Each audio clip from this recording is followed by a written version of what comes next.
Hey dudes, welcome to Splat from the Past, the only 80s themed horror and sci-fi show where things can get totally radical. Now today, I will be interviewing one of the great, most underrated chameleon character actors you have ever heard of, Terry Camilleri. You all know him as Napoleon in Bill and Ted's Excellent Adventure, celebrating its 30th anniversary this year. But he was also in lots of other things, like In the Mood and the TV show Renegade, and he was the man in the bathtub in the Truman Show, and I'm going to talk about all that stuff with him today. I can't wait. It's going to be pretty exciting. It's been a while coming. So, here is my interview with Terry Camilleri. It's such an honor. Thank you for taking the time today. No problem. You got your breath? Catch your breath. Yeah. So, going back in time, did you gravitate toward acting early on? Well, I wanted to be an actor from the age of 8. My dad used to take us every Friday. He used to take us to the drive-in. That's when we had drive-ins back then. Right. And I would, I'd just be enthralled with the movies. And then one day I realized I'd seen a person that I'd seen in another film. And I'm going, oh, you can be in, these people can do this and be in all these different films. And I turned to my dad and I said, that's what I want to do. And Mm-hmm. he said, why? I said, well, because up there you're allowed to be anyone you want, Yeah. And so that was the dream. And but I didn't actually become an actor, start my acting career until I was 21, after I turned 21. Before that, I was a lead guitarist in a rock band. Mm-hmm. You were born in Malta, but raised in Australia? Yeah, I was born in Malta, and we immigrated to Australia when I was 4. So I was raised in Australia, yeah. Mm-hmm. So you played in a band. What kind of music did you play? We played a lot of blues. We played Hendrix, Cream. We did a lot of a lot of blues. Some soul stuff, Wilson Pickett. Yeah. And we used to do a lot of Brandon McGee and Sonny Terry and Lightning Hopkins, but we'd rework them into a 5-piece band. And then we had a manager, which happens, and it happened a lot in those times, which he kind of skipped the country with our money, so we broke up and we reformed as a 3-piece band and did a lot of Hendrix and stuff, Oh, that's great. You guys must have sounded good. Yeah, we did pretty well, Mm-hmm. I love blues and all that music, all that classic stuff. Yeah. But did you study acting in Australia? Oh yeah. I studied in Australia and I studied in LA. Mm-hmm. When you were in Australia, though, did you know guys like Bruce Spence and Vernon Wells? Yes, I knew Bruce. I knew these guys. We all came up together, pretty much. Yeah, they're pretty good actors, really intense. They play bad guys a lot. Yeah. According to... Yeah, they do. There's some good work being done, or was done. A lot more back then, I think, when the directors were allowed to just, fulfill their own images and their own concepts. Now it's kind of become a big corporate thing, and yeah, it's changed a lot. Sadly, it's changed a lot. Yeah. According to IMDb, you got your start on the Australian comedy series The Auntie Jack Show. That's right. Yeah. Yeah. What did you do on there? Well, actually, it was. I started in theatre. I started in theatre. It was mainly doing musicals, and I was noticed by a casting director of a television show called Homicide, which was a cop show, and that was my first job on television. And then I did a tour with a show called Disney on Parade. We toured Australia and New Zealand, and then I came to live in Sydney, and that's when I did the Artie Jack show. Mm-hmm. Now, had you already tried comedy before that, improv and all that? No, somewhat. I mean, doing musicals and so on. I did, but I didn't at the time go, okay, this is comedy, so I'm going to do comedy. I just played the part for what it was, and played as honestly and truthfully as I can, and if it turned out funny, it turned out funny. It's not a matter of, I'm going to pick a dramatic role or a comedic role. It's just in the writing, Yeah, it's in the writing. Does that make sense? Yeah, like, you do what's on the page, and if it turns out funny, it turns out funny. If you break... Yeah, right. It depends on the script. Yeah, if you break the audience's heart, you break their heart. It's like it's all that. Yeah, right. And comedy sometimes can be pretty tragic anyway, Oh, yeah. Lots of comedy comes from pain. Yeah. You got to be in one of Philip Noyce's earliest movies, Backroads. Yes. How was he as a director during that time? Well, Phil, at that time, it was after I did Cars That Ain't Paris, and then Phil asked, I got to know Phil, and he asked me to do that. And we talked a lot about it, and the whole film was mainly improvised. It was a six-man crew, and we all pitched in together, and there was the six-man crew and the cast, and we travelled. It was a road movie, so we travelled through the outback of parts of New South Wales, and a lot of that, pretty much all of that, was improvised. Did you know that... And he just let us go. He just let you go. He just let me go, and which made it a bit easier for me. Yeah. Did you know that your co-star from Bill and Ted, Dan Shore, was also in a movie called Backroads? No, I didn't know Dan was. I've known Dan a long time. I did theatre with Dan in Los Angeles way before we did Bill and Ted. Yeah. The movie was called Backroads. It was a romantic comedy with Sally Field and Tommy Lee Jones. I'll have to talk to him about that. I didn't know that. Yeah, I just thought that was a funny coincidence. Yeah.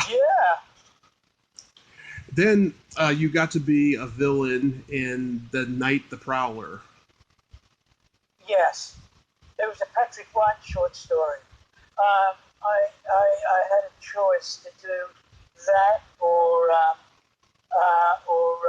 use fun with Phil Noyce, and because it was Patrick White and Jim Sharman was directing it. He directed the Rocky Horror Picture Show. Right. But Jim was a noted and very well respected theatre director in Australia, so I did that.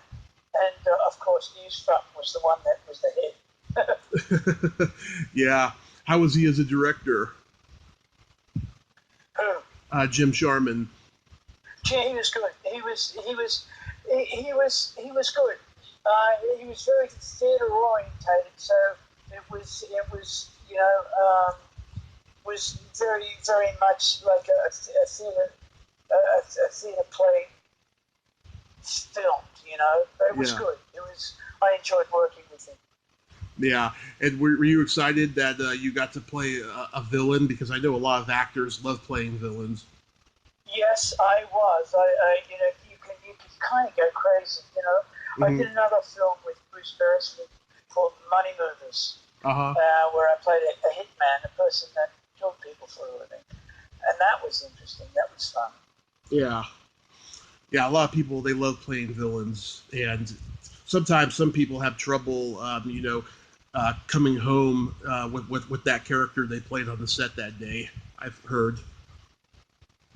Yeah, well, that happens. It didn't really happen with me because the attitude that I took with the character is that's what he did for a living, to go to work, do his work, then come home and with his wife and kids and live a normal life.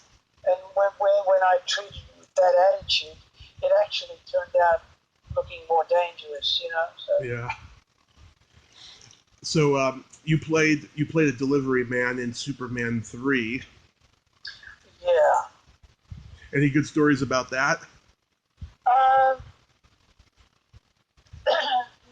No, I just Richard. I was living in London at the time, and Richard Lester, who was a very well respected director, Right. had seen my work, and he called my agent and asked if I would be interested in doing it. It was only a small thing, but it was the timing was very important. So, and then they kind of paid me well and took me to Canada because we shot that in Calgary in Canada. Mm-hmm. And so I the opportunity to work with Richard Lester, I actually was interested and I did it. And it was good. Richard Pryor was on that film. Right. I didn't really spend much time talking to him. He kind of didn't talk to many people at the time. I don't think he was going through a very good time. Yeah. But, Post fire. He was very secluded. He didn't really mix with anyone. He spent quite a bit of time in the bar at the time. Oh. So it wasn't the greatest of the experiences for him, I don't think. Yeah. But anyway, he did a good job. You did. Did you interact with Christopher Reeve? A little bit, because we had a scene together. But I just kind of kept to myself mainly. I was there for a week. Nice. And then after I finished, I came down to Los Angeles and ended up staying in Los Angeles for 25 years. Wow, 25 years. You played a lawyer in The Mood.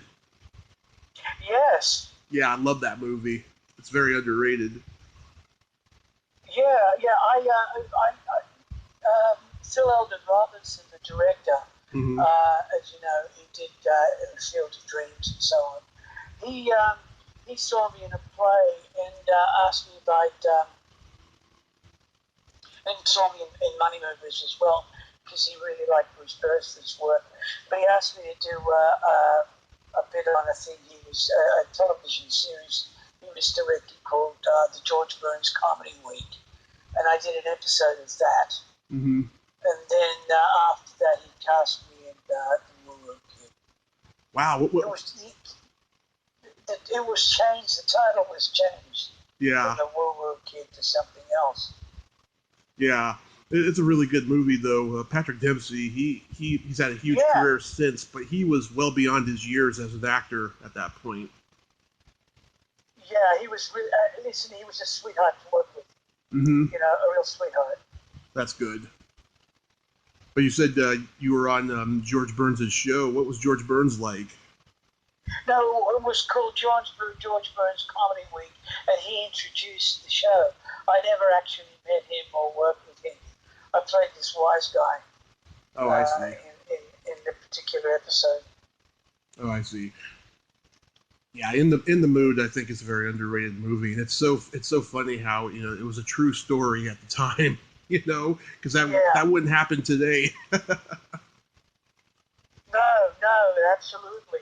Yeah, it was originally called the Woo Woo Kid, and then the title was changed to In the Mood. Now comes your beloved role as Napoleon in Bill and Ted's Excellent Adventure. How did you get cast in that? I just went in.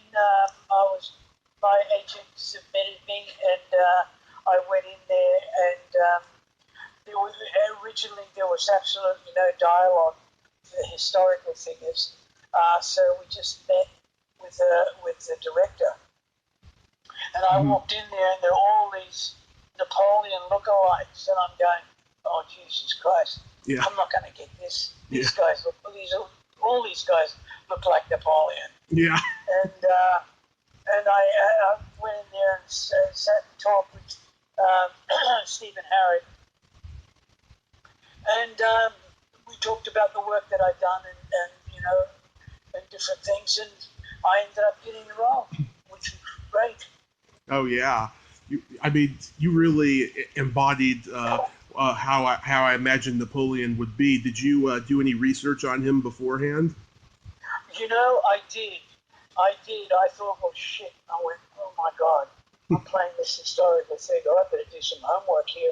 So I did a lot of reading, and I did as much as I could. But the funny thing is once I got on the set, the penny dropped, and I just realized, wait a minute, he's a duck out of water. He's got a lease to a new life. All of a sudden, he was experiencing freedom for the first time, where he didn't have to live up to anything or do anything that was expected. He was just, the innocence could come out, and that's what made it easier for me. Yeah, you almost played him like, that you remember that silent comedian Jacques Tati? Yeah. You reminded me a lot like him, just reacting to the world around him, through just facial expressions and curiosity. Right. Well, that was the thing. You see, it was all of a sudden everything was brand new, and so that's the attitude I took, and it worked. And Stephen Herrick was great, because I'd come up with a few ideas, and I'd want to say something, and he said, go for it. And then that scene in the bowling alley, when we did that, I saw where he was shooting it from, so I just slid down the alley with the ball, Yeah. And I wanted to do something, how the classic thing, Napoleon has his hand in his jacket, Yeah. But I didn't want to do it in the cliched way. So it worked out as I was doing it. I just worked out when I was thumping my hand. I hurt my hands. I put my hand in there, and it worked. Yeah. I could do that whole thing, and it gave me a reason to do it. But it just fit into place. And Stephen was really wonderful, because he just said, listen, I like what you're doing. Don't ask, just go for it and do it. And if it works, it works. If it doesn't, we can change it, Yeah. And then, of course, he said shit 10 times in French. Yeah, right. But I was on the phone with people in Montreal, friends I had, to say, how do I say this in French? Because I wasn't sure of the French language. Yeah. And so I'd be talking to the French people because I'd be making it up as I went. And it worked. It actually worked really well. Mm-hmm. The ice cream scene is really funny. Did everyone really eat that huge bowl of ice cream? It's the question I keep getting asked. No, I didn't eat all that ice cream, but we didn't know. It was a lot of ice cream. And I wouldn't have been able to work the rest of the day if I had have. Did you have to do multiple takes of that very first slide down the water slide when you got pushed? Well, we did different takes with different, in different ways. Every take was pretty much kept. There were takes where I was holding the camera going down, Mm-hmm. and then I'd let go, and then the the cameraman would be at the other end of it, and we just do stuff, Yeah. And it just worked really well. Yeah, I love how every time he's about to go on the slide again, he's explaining to the children that he's going to go first. Yeah. Well, that was all instantaneous. That was all just happened at the time. It was great. It was a lot of fun. I tell you, that film was a lot of fun. In fact, the ending when we're all in the stadium, Right. in the hall, and we all bring in the stuff. That was originally shot in a classroom. Really? About halfway through the film, we shot that, and then I think they realized that they had something bigger here, so they decided to go in a much bigger way with that whole scene. So they got a rock lighting cameraman, a lighting man, and they set it up in the hall, and it really worked wonderful. Yeah, I mean that's a pretty effective scene too. Yeah. If you hadn't told me that I was in the classroom, I would have never have guessed. Yeah, that was that was supposed to be in the classroom, and it wasn't. They changed it. We first shot it in the classroom, and then we reshot it in the hall. Mm-hmm. And then when the props man set all the little men up in the what's the name, and the looks on Keanu and Alex's face was real, because they didn't expect me to do what I did. I just hit that thing with a sword. Yeah. I also love how, he's in the back seat of their car with the sunblock on his nose and the sunglasses, and he's trying to hit, and he's trying to hit on Bill's stepmom. Amy Stock. Fun. Yeah. Amy Stock, she was supposed to come on the show a couple of months ago, but she decided she wants to wait until the next Bill and Ted comes out to come on. But she's a very nice lady from what I can tell. Yeah. Is she doing it? Oh, yeah, she just did it, as a matter of fact.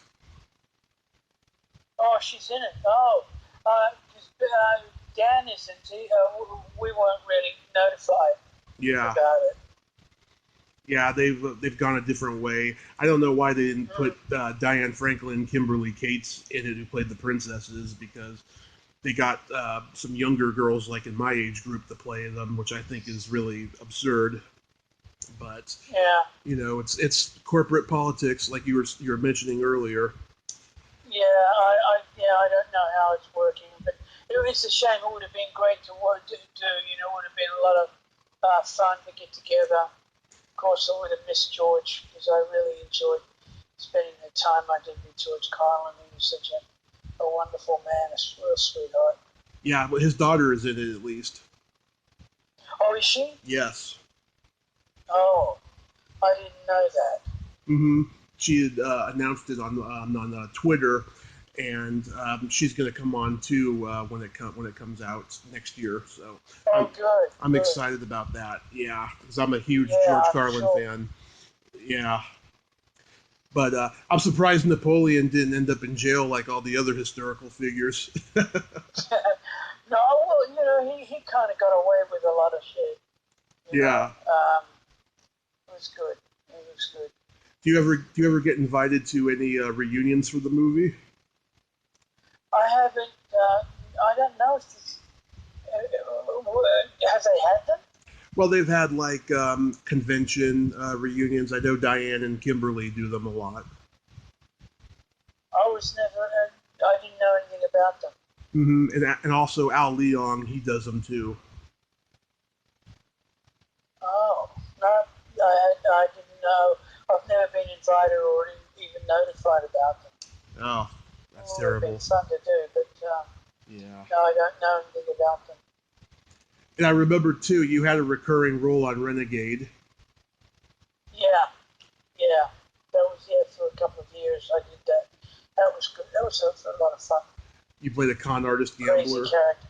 Yeah. Hey. You were a con artist gambler. Yes, exactly. Yeah. Kind of wannabe wise guy, Yeah. But he was a lot of fun to do. Mm-hmm. You liked working with Branscombe Richmond. You two had a really good chemistry.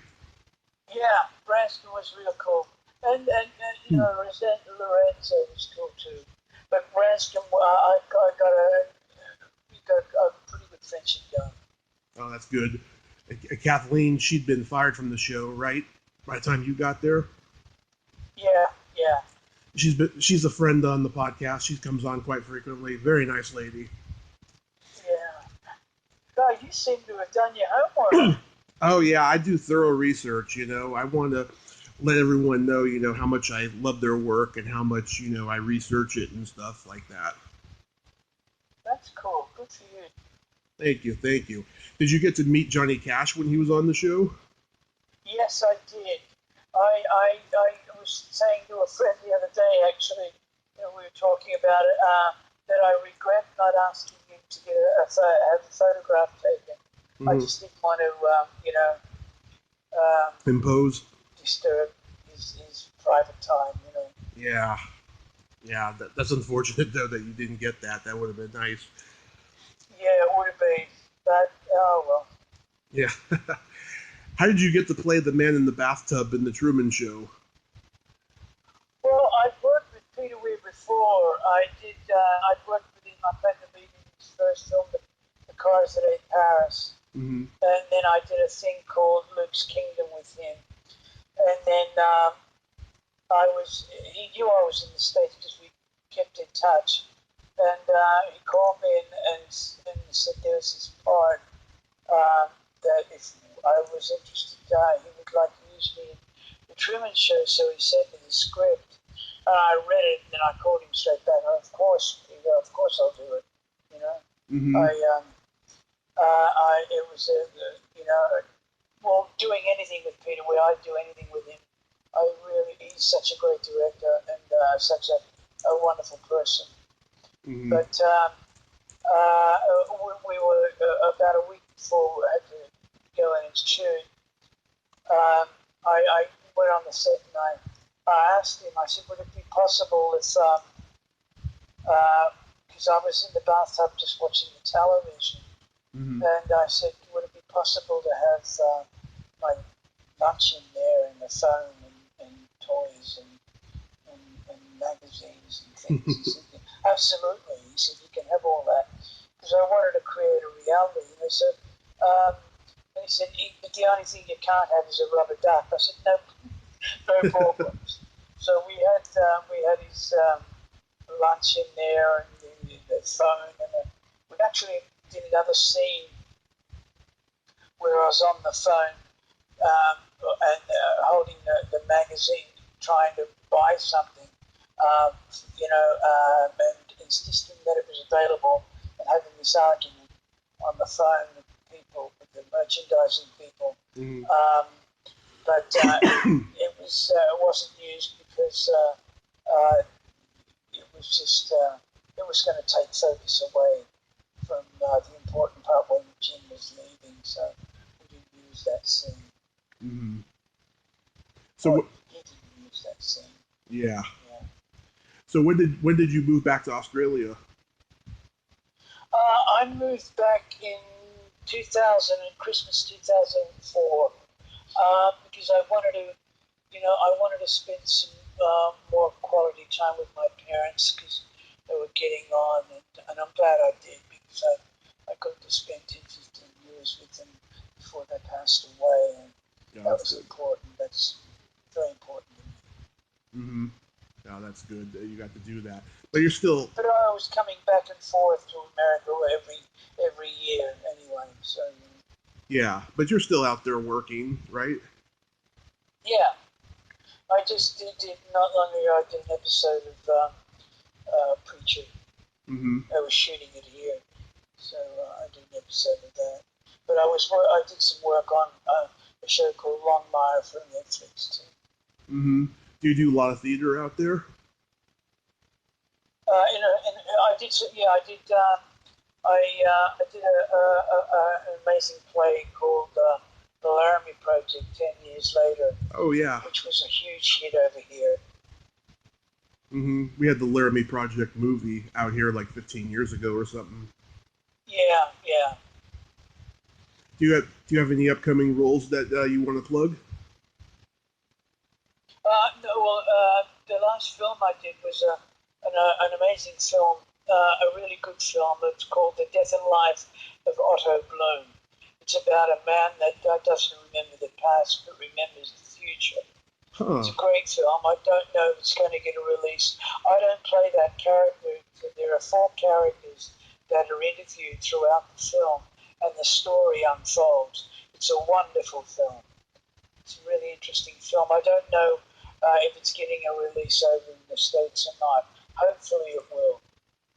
I'll definitely keep my eyes out for it because that premise sounds really interesting. You know. Yeah. Wow, that's pretty interesting.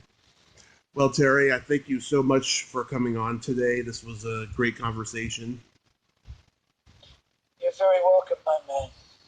Thank you very much, sir. And I hope they eventually invite you to those Bill and Ted reunions. Yeah, I don't know who does them. Well, you know, the organizers of those conventions or those movie screenings, you know, they reach out to the people, you know, who was involved in the movie and stuff. I guess they couldn't find you or something, but Yeah, you know, probably they. Yeah. Hopefully they will. Okay. Well, thank you. It's been a pleasure. My pleasure, sir. Thank you so much, and you have yourself a great day. I shall. Take care. Take care. Bye-bye. Well, there you have it. Terry Camilleri. Isn't he a cool dude? He sure is. Great man, great stories. I like him an awful lot. He's a really great man and a fine chameleon of a character actor. If you like this video, everyone, please subscribe to my YouTube channel. Add me as a friend on Facebook. Join my Tommy Kovac comedian page on Facebook. Follow me on Twitter and Instagram and all that fun stuff. Well, that's all time we have this week on Splat from the Past. Until next time, this is Tommy Throwback Kovac saying there's no shame in living in the past because the present sucks. Later, dudes.